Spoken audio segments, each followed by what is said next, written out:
Hello दोस्तों, आप सभी का मेरे वीडियो में बहुत बहुत स्वागत है। आइए चलते हैं पौधों में नर व मादा जनन अंग कौन से होते हैं तथा पौधों में परागण की प्रक्रिया कैसे होती है, पौधों में निषेचन की प्रक्रिया कैसे होती है, इन्हीं के बारे में इस वीडियो में हम लोग देखेंगे। तो आइए देखते हैं। तो देखिए दोस्तों, पुष्प के जो विभिन्न भाग हैं उनके नाम किस प्रकार से होते हैं। तो जो वर्तिकाग्र आपको दिखलाई पड़ रही होगी, ये जो है क्या है, वर्तिकाग्र है ना। और ये जो दिख रही है वो है परागकोश। उसी प्रकार से जो परागकोश जो मिला हुआ रहता है ना, वो तंतु जो बीच का जो भाग होता है उसे हम तंतु कहते हैं। वैसे ही जो वर्तिकाग्र का जो डंडी होता है उसे हम कहते हैं वर्तिका। उसी प्रकार से जो फूल होता है उसकी बाहर की पंखुड़ी, उसको क्या कहा जाता है, पंखुड़ी कहा जाता है, दल कहा जाता है। और उसी प्रकार से नीचे का जो हरा वाला भाग होता है किसी फूल का, उसको हम बाह्य दल के नाम से जानते हैं दोस्तों। अब आइए इसके भाग जो नर जनन अंग और मादा जनन अंग कौन से होते हैं, उन्हें बारी-बारी से देखते हैं। किस प्रकार से पुष्प के अलग-अलग भाग होते हैं। तो जो परागकोश जो है ना? परागकोश यहाँ पर दिखलाई पड़ रही होगी, जिसे इंग्लिश में कहा जाता है एंथर। और जो परागकोश का जो तंतु होता है, जो फिलामेंट जिसे कहा जाता है, उसे ही हिंदी में हम कहते हैं तंतु। ये दोनों मिलकर के पुंकेसर बनता है, यानी कि नर जनन अंग, जिसे इंग्लिश में कहा जाता है एंड्रोशियम। उसी प्रकार से स्टिग्मा जिसको कहते हैं हम लोग वर्तिकाग्र, और जो वर्तिकाग्र जो होता है, जो पाइपलाइन से जुड़ा होता है, उसे ही कहा जाता है स्टाइल या फिर वर्तिका। आप देख पा रहे होंगे, ठीक है। अब एक भाग आता है नीचे में, फूल के अंदर में भाग में रहता है, गोल आकार का भाग रहेगा जिसे कहा जाता है ओरी, जिसे हिंदी में कहते हैं हम अंडाशय।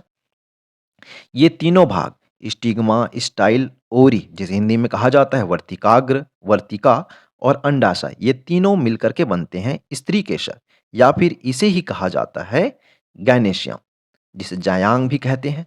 ये मादा जनन अंग है। अब किस प्रकार से परागण की प्रक्रिया इसमें होती है, आइए उसी के बारे में हम देखते हैं। तो देखिए दोस्तों, परागण की प्रक्रिया क्या होती है। तो परागण, है ना। तो परागण की प्रक्रिया में जो पराग कोश से स्त्री केसर के वर्तिकाग्र पर पराग कण का पहुंचना परागण कहलाता है। तो जो पराग कोश है ना, नर जनन अंग, वहां से स्त्री केसर के वर्तिकाग्र में जो है परागकोश जो है कहाँ पहुँचता है? वर्तिकाग्र में पहुँचता है। और ये प्रक्रिया जो है क्या कहलाती है? परागण कहलाती है दोस्तों। अब परागण में 2 प्रकार के होते हैं, एक तो होता है स्वपरागण और दूसरा होता है परपरागण। तो स्वपरागण ऐसी प्रक्रिया है, तो आप देखेंगे परागण यदि एक ही पौधों के एक ही फूल में या फिर एक ही पौधे के अन्य फूलों में नर व मादा अंगों के बीच हो तो इसे स्वपरागण कहा जाता है।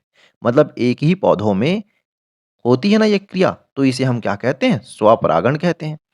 पर परागण तो देखिए एक ही जाति के अलग-अलग पौधों के फूलों के बीच परागण की क्रिया पर परागण कहलाता है। यहाँ क्या बोला जा रहा है? एक ही जाति के अलग-अलग पौधे, तो अलग-अलग पौधों के फूलों के बीच होगा तो इसे हम क्या कहेंगे? परपरागण कहेंगे। और एक ही पौधे के अंतर्गत होगा तो उसे हम स्वपरागण कहते हैं। अब आइए देखते हैं ये परागण की प्रक्रिया से जो है निषेचन कैसे होती है। तो देखिए दोस्तों, परागण के पश्चात तो परागण की प्रक्रिया कंप्लीट हो जाती है।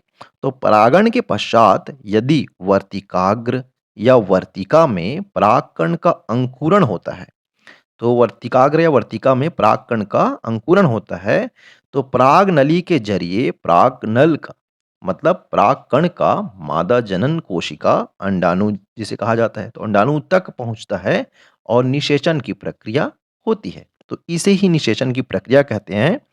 मतलब परागकण का वर्तिकाग्र या वर्तिका में पहुंचना और वहां से अंकुरित होकर के मादा जनन अंग अंडाणु तक पहुंचना निषेचन की प्रक्रिया कहलाती है दोस्तों। आइए इसे हम चित्र के माध्यम से समझने की कोशिश करते हैं। तो देखिए दोस्तों, परागण की प्रक्रिया कैसे होती है। तो आप देख पा रहे हैं परागकोश, ये परागकोश है। इस परागकोश से वर्तिकाग्र में परागकण पहुंचता है।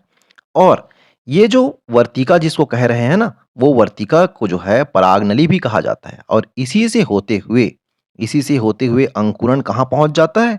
वो अंकुरण पहुँच जाता है इस अंडाशय पर।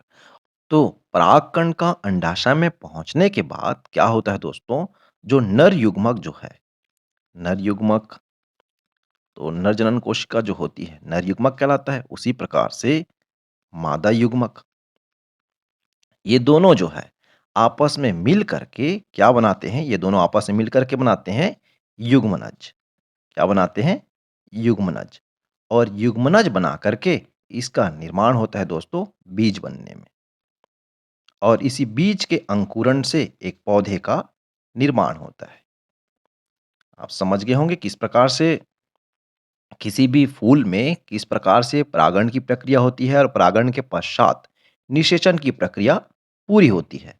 और इसी में ही जो अंडाशय जो होता है ना दोस्तों, इसी अंडाशय से ही फल का भी निर्माण होता है।